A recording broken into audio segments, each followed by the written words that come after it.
آج کا جو موضوع ہے گفتگو کا وہ ہمارے یہ کہ تعلیم بالغان اس طرح نہیں جس طرح پاکستان میں پہلے نافذ کیا گیا تھا کہ نام لکھنے کی حد تک سکھا دیا جائے اور پھر کہا جائے کہ بھائی ہم نے بڑوں کو تعلیم دے دی جن کو اسکول جانے کا موقع نہیں ملا ہے۔ اب صورتحال یہ ہے کہ جن کو اسکول جانے کا موقع ملا، پھر کالج جانے کا موقع ملا، پھر جامعہ جانے کا موقع ملا، یونیورسٹیز تک بھی پہنچ گئے، اصل میں ان بالغوں کی تعلیم کا بندوبست کرنا ہے، کیونکہ جب وہ یونیورسٹی، کالج اور جامعہ میں رہے تو ان کو تعلیم نہیں مل سکی جو اس کا ایسنس تھا۔ تو اب جب وہ بڑے ہو جاتے ہیں تو کبھی نہ کبھی عقل آ جاتی ہے یا یہ احساس دل میں پیدا ہو جاتا ہے کہ اب تک جو تعلیم کے نام پر ہم کرتے رہے وہ سب کچھ نہیں تھا، تو دل میں ایک پیاس سی پیدا ہو جاتی ہے، اور پھر اس کے بعد ظاہر ہے کہ کوئی موقع نہیں ہوتا جہاں پر تعلیم حاصل کی جا سکے۔ عوام کے لیے نہیں ہوتا، خواص تو پھر کچھ نہ کچھ سیکھنے کے لیے اپنا بندوبست کر لیتے، لیکن عوامی سطح پر یہ بندوبست نہیں ہوتا۔ تو اب ہم یہ اتنے لمبے چکر میں نہیں پڑتے کہ اسکول کو ٹھیک کریں، وہاں تعلیمی نظام نافذ کریں، پھر کالج کو ٹھیک کریں، وہاں تعلیمی نظام نافذ کریں، پھر جامعہ کو ٹھیک کریں۔ ہم صرف یہ کہنا چاہتے ہیں کہ اگر کسی عمر کے کسی بھی حصے میں کسی انسان کو یہ عقل آ گئی ہے کہ اس کو تعلیم حاصل کرنے کی ضرورت ہے، اور جیسا کہ ہمارے ہاں بنیادی اصولوں میں سے ایک اصول یہ ہے کہ مسلمان تعلیم حاصل کرتا ہے مرتے دم تک، تو جو آپ نے ہمیشہ کتابوں میں لکھی، جب بھی تعلیمی نصاب کی کتاب آتی ہے اس میں ایک گول دائرہ بنا کر ایک حدیث لکھی ہوئی ہوتی ہے جس کا مفہوم یہ ہے کہ گہوارے سے لے کر قبر تک علم حاصل کریں۔ تو ہم نے چونکہ تعلیم کو بہت لمٹ کیا ہے، تو اب ہمیں ایسا لگتا ہے کہ اب ہم نے یونیورسٹی سے پاس آؤٹ ہونے کے بعد اب تعلیم حاصل کرنے کا کوئی بہانہ نہیں ہے اور کوئی موقع بھی نہیں ہے اور کوئی تک بھی نہیں ہے، لہٰذا اب تک جو ہم نے تعلیم حاصل کیا اس کا مصرف کا وقت آ گیا ہے۔ جیسے 25 سے 30 سال وہ عمر ہوتی ہے جہاں پر عام طور پہ ہمارے معاشرے میں کوئی بھی لڑکا یا لڑکی پڑھائی چھوڑ دیتا ہے اور ہاتھ اٹھا لیتا ہے کہ اب میں تعلیم یافتہ ہوں، اب اس تعلیم یافتہ ہونے کا کیا اچار ڈالنا تھا وہ میں اب ڈال کے دکھاتا ہوں۔ اب سر سے میں گفتگو سے پہلے یہی ڈسکس کر رہا تھا کہ ہمارے ہاں تعلیم صرف اور صرف ایک باہر جانے کا پاسپورٹ کی حیثیت بھی رکھتی ہے۔ بہت سارے گھروں میں صرف اس لیے تعلیم حاصل کی جاتی ہے تاکہ وہ پاکستان سے باہر جا سکیں، اور ہم نے پاکستان میں تعلیمی نظام کو ایک ایسی شکل دے دی ہے جو باقاعدہ ہم اس کو پاسپورٹ بنا کے پروموٹ کر رہے ہیں کہ بھائی جیسے کوئی انٹر سے چلا جائے باہر، کوئی گریجویشن کر کے چلا جائے، کوئی ماسٹرز کر کے ہائر اسٹڈیز کے لیے باہر جا سکے، اور وہ سب جس طرح یہاں پروموٹ ہو رہا ہوتا ہے آپ دیکھ سکتے ہیں۔ جیسے حکومت کا نیریٹو نہ بھی ہو، لیکن حکومتی سرپرستی میں جس طرح کی اسکالرشپس آتی ہیں اور ان کو جس طرح اشتہار میں لکھا جاتا ہے وہ ایسا ہی لگتا ہے کہ اعلیٰ تعلیم کے لیے، یعنی اگر آپ نے بنیادی تعلیم غلطی سے حاصل کر لی جس کو آپ تعلیم کہہ سکتے ہیں، تو اب آپ کے پاس یہ موقع ہے کہ آپ اعلیٰ تعلیم کے لیے باہر چلے جائیں۔ تو اگر جیسے کسی آدمی کے پاس 0% امکان تھا کہ وہ باہر جا سکتا، تو اگر اس نے میٹرک کر لیا تو شاید 10% ہو گیا، انٹر بھی کر لیا تو شاید 20% ہو گیا، اور گریجویشن کر لیا تو 30% ہو گیا۔ تو اب اس پاسپورٹ آپ کے ہاتھ میں، اس پر ویزا لگے نہ لگے یہ ایک الگ بات ہے، لیکن ایک ڈور وے ہے۔ تو یہ بھی ہے، اور جیسا ہم نے بتایا بنیادی مقاصد میں تعلیم ہم نے پیٹ کے لیے حاصل کرنا چونکہ شروع کی اس صدی کے، پچھلی صدی کے آغاز سے۔ تو میں نے ایک انٹرویو سنا تھا جوش ملی آبادی کا جو یہاں پر ریڈیو پاکستان میں ریکارڈ کیا گیا اور وہ نشر نہیں ہو سکا تھا۔ تو اس میں جو انٹرویور ہے وہ جوش صاحب سے یہ پوچھتا ہے کہ جوش صاحب آپ نے پچھلی صدی بھی دیکھی، چونکہ جوش صاحب اواخر میں پیدا ہوئے تھے 18ویں صدی کے، اور 19ویں صدی کے 80s تک زندہ رہے، تو 1985 یا 86 میں انتقال ہوا ان کا، اور یہ ان کے آخری زمانے کا انٹرویو ہے۔ تو ان سے انٹرویور پوچھ رہا ہے کہ کیا آپ نے ماحول میں فرق دیکھا، علمی اور ادبی ماحول میں؟ تو جوش صاحب کہہ رہے ہیں کہ ہم نے جب آنکھ کھولی تھی تب ماحول یہ تھا کہ تعلیم انسان اپنے ذہن کے لیے حاصل کرتا تھا، اور اب جب گریجولی ہم اس میں آگے بڑھے تو ہم نے جانا کہ یہ تعلیم پیٹ کے لیے ہے، تو لہٰذا ہم نے ذہن کے لیے کوئی ٹونک نہیں چھوڑا، جو ذہن کا ٹونک تھا اس کو پیٹ میں ڈال رہے ہیں، اور دماغ کے لیے ہمارے پاس کچھ اور صورتحال نہیں ہے۔ تو ماڈرنٹی نے یہ کیا بھی ہے ہمارے ساتھ کہ ہمیں زیادہ دماغ استعمال کرنے کی ضرورت پڑے بھی نہ۔ تو اب یہ نہیں ہے کہ صرف پاکستان کی صورتحال ہے، پوری دنیا کی صورتحال ہے، لیکن اب پوری دنیا پلٹ بھی رہی ہے، اور اس کے لیے بھی ضروری ہے کہ جو اینٹی تھیسس ہے اس کا، یا اینٹی ماڈرنٹی نظریہ ہے، وہ ہمارے ہاں سے جنم لے۔ پہلے ہم نے وہاں سے ایک ماڈرنٹی خرید لی ہے اب ان سے کم از کم اینٹی ماڈرنٹی نہ خریدیں، وہ تو ہم خود بنا سکتے ہیں نا اپنے ہاں. تو ہم بھی دیکھ سکتے ہیں کہ ماڈرنٹی کے آنے سے کیا نقصان ہماری سوسائٹی کے ریلیونس میں ہوا ہے. لہٰذا اس کو فیشن نہ بنائے کہ مغرب سے اگر ماڈرنٹی کے خلاف ایک آواز اٹھی ہے تو ہم دوبارہ اسی یعنی تھیسس اور اینٹی تھیسس دونوں وہاں سے نہ لیں. اگر ہم نے تھیسس وہاں سے لے لیا تو کم از کم اینٹی تھیسس اپنا ڈیولپ کر لیں اور ہم اس دفعہ دیکھ پائیں کہ ہمارے ریلیونس میں اس صورتحال میں کیا ہونا چاہیے، اختلافی نظریہ. بہرحال تو اب جب تعلیم کی آپ یہ صورتحال دیکھتے ہیں کہ ہمارے یہاں بچہ جب تعلیمی نظام میں داخل ہوتا ہے، اب وہ کتنے بری طریقے سے داخل ہوتا ہے یہ ایک الگ موضوع ہے، اور اس میں کیا بہتر کیا جا سکتا ہے اور کتنے لمبے چکر کاٹے جا سکتے ہیں کہ کہاں سے شروع کریں، ہائر ایجوکیشن سے شروع کریں یا اسکول سے ٹھیک کرنا شروع کریں. اس بحث میں ہم نہیں جاتے کیونکہ یہ بحث بہت دفعہ ہو رہی ہے. ہم اس بحث میں جاتے ہیں کہ کیا ہمیں یہ اس بات کی ضرورت نہیں ہے کہ جب ہمارا چھٹکارا ہو گیا 25 سال میں 30 سال میں تعلیمی نظام سے، اب وہ جیسا تیسا بھی تھا، جس ضرورت کی بنیاد پر بھی ہم نے تعلیم حاصل کر لی وہ ضرورت پوری ہوئی نہیں ہوئی، لیکن اب تو کچھ بہتری آ گئی نا. یعنی کہ اب آپ کے پاس آزادی ہے، اب آپ کے پیچھے اماں ابا یہ نہیں کہہ رہے کہ بھائی اسکول جاؤ ورنہ نوکری نہیں ملے گی، یا اسکول جاؤ ورنہ شادی نہیں ہوگی مثال کے طور پہ، یا کوئی بھی بہانہ تھا جس بھی وجہ سے ہم تعلیم حاصل کر رہے تھے، اب اگر وہ ختم ہو گیا بہانہ، تو کیا یہ بہت مناسب عمر نہیں ہے کہ انسان اپنی تعلیم کے پرسوٹ کو آغاز کر لے اور وہ دوبارہ سوچ لے کہ اب میں صحیح معنوں میں تعلیم کی طرف چلا جائے. اچھا، ہمارے ہاں جو روایتی طریقہ، چونکہ یہ ہمارا ٹریڈیشنل اسٹڈیز اور وزڈم کو پروموٹ کرتی ہے جگہ، جو یہ ایک طرح کا انسٹیٹیوٹ ہی ہے. آپ لوگ کافی لوگ نئے بھی ہیں یہاں پہ، تو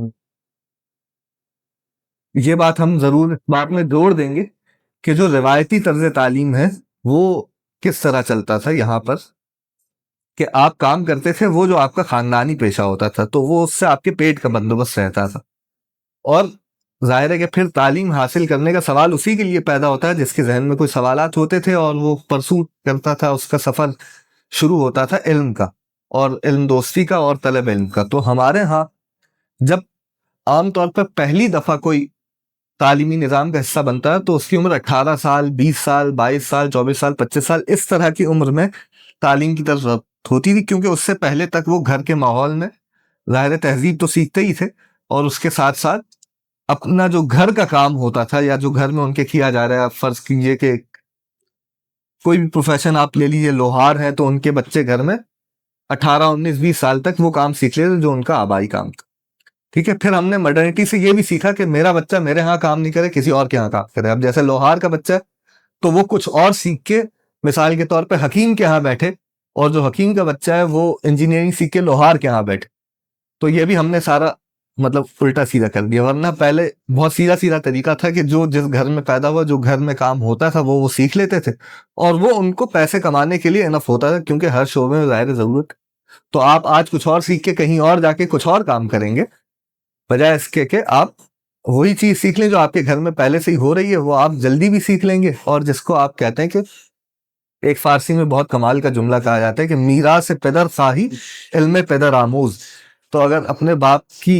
کا ورثہ پانا چاہتے ہو تو اپنے باپ کا علم سیکھ لو. تو جو بھی علم ہو سکتا ہے وہ، مثال کے طور پہ اگر آپ کے ابا، تو ہم نے یہ بالکل نظریہ ترک کر دیا اور ہم نے یہ سوچا کہ بھائی کچھ بھی ہمارے ابا کرتے ہو ہم کچھ اور کریں گے. اور ظاہر ہے کہ جو دوسرے کا بچہ ہے وہ ہمارے پاس کام کرے گا اور ہمارا بچہ کسی اور کے پاس کام کرے گا، اور یہی ایکسچینج پروگرام ہم نے بنا دیا. تو اس سے یہ ہوا کہ اب بہت وقت لگ گیا بچپن سے وہ علم اور وہ ہنر سیکھنے میں جو ہمارے یہاں موروثی نہیں تھا. بہت کامیاب اگزامپلز آپ دیکھ سکتے ہیں. ابھی چونکہ مخدوم صاحب آئیں گے جو بہت مایہ ناز وکیل ہیں پاکستان کے، اور وہ تقریر بھی کریں گے، انہی کی مثال دیتا ہوں. جیسے ان کے والد بھی وکیل تھے، وہ خود بھی وکیل ہیں، ان کے بچے بھی وکیل. تو ایسا آپ دیکھتے ہیں کہ ڈاکٹرز ہوتے ہیں، ان کے والدین بھی ہوتے ہیں، ان کا بچہ بھی ہوتا ہے، پھر ان کا بچہ بھی ہوتا ہے. تو اس میں ان کے ہاں جو علم اور فن ہے وہ بہت اچھی طرح پڑھوا چل رہا ہوتا ہے اور بہت ایفرٹ لیسلی چل رہا ہوتا ہے وہ معاملہ. اب یہ ایک الگ بات ہے کہ ہمیں یہ باور کرا دیا گیا کہ کچھ چیزیں حقیر ہیں اور کچھ چیزیں مطلب ہاں قدر ان کی زیادہ ہے، کچھ چیزوں کی قدر کم ہے. تو ہم نے یہ سوچنا شروع کیا کہ اگر ہمارے گھر میں سب ڈاکٹرز ہیں تو وہ بیکار بات ہے، ہم MBA کر کے بزنس مین بن جائیں.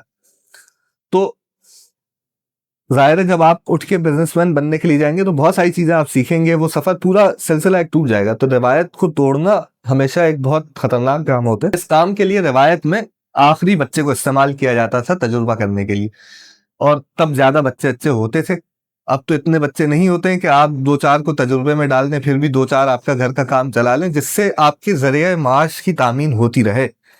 تو پہلا سوال یہ آتا ہے جب ہم کسی کو بتاتے ہیں کہ بھائی اب آپ علم کو علم کی طرح حاصل کرنے کی کوشش کریں، تو وہ کہتا ہے کہ کھائیں گے کیا؟ تو آپ پیچھے جا کے دیکھیں گے وہ کیا کھا رہے تھے، وہ وہی کھا رہے تھے جو ان کے گھر میں طریقہ تھا. تو یہ ایک بات یہ، تو اس کو آپ ٹھیک نہیں کر سکتے. تو میں اتنا خوش فہم نہیں ہوں اور نہ آپ کو ڈالوں گا کہ آپ یہ کرنے اس حوالے سے سوچنے لگیں کہ یہ نظام ریورس کر دیں. لیکن چلیں اگر پہلے طالب علم 20 سال میں آتا تھا تو اب 30 سال میں آ جائے، 25 سال میں آ جائے، لیکن اس کو آپ اکسائیں تو صحیح اس بات پر کہ بھائی اگر تم یونیورسٹی سے فارغ ہو گئے ہو تو اس کا یہ مطلب نہیں کہ تم نے تعلیم حاصل کر لی.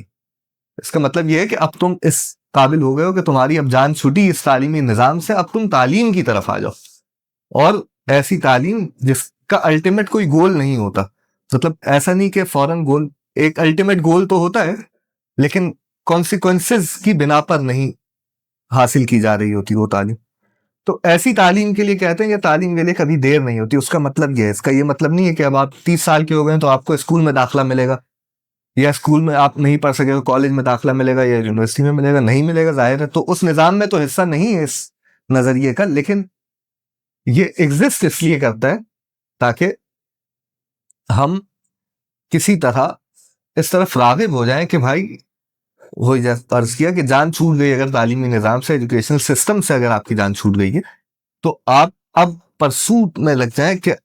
تعلیم کی طرف راغب ہو جائیں. اس میں کچھ فائدہ آپ کو ہوگا، ظاہر ہے پڑھنا لکھنا آ گیا تو وہ سیکھنا نہیں پڑے گا دوبارہ سے. تو اب آپ کتاب پڑھ سکتے ہیں، اپنے موضوعات کا تعین خود کر سکتے ہیں کہ بھائی میرے یہ موضوعات ہیں اور میں ان کی طرف جاؤں گا. اب ایک مسئلہ رہ گیا کہ اس سلسلے کو جیسے کیٹلسٹ کا رول کون کرے گا اس میں، یعنی اس کی آسانی کون فراہم کرے گا. تو ایسے ادارے قائم کیے جائیں. ادارے سے مراد نہیں کہ آپ کوئی انفراسٹرکچر لے کے بیٹھیں، لیکن کچھ لوگ آگے آئیں جو اپنا فن، اپنا علم منتقل کرنے کے خواہاں ہو اور اس کے اندر کوئی کمرشل پہلو نہ ہو، یعنی اس میں پیسوں کا کوئی زیادہ تعلق واسطہ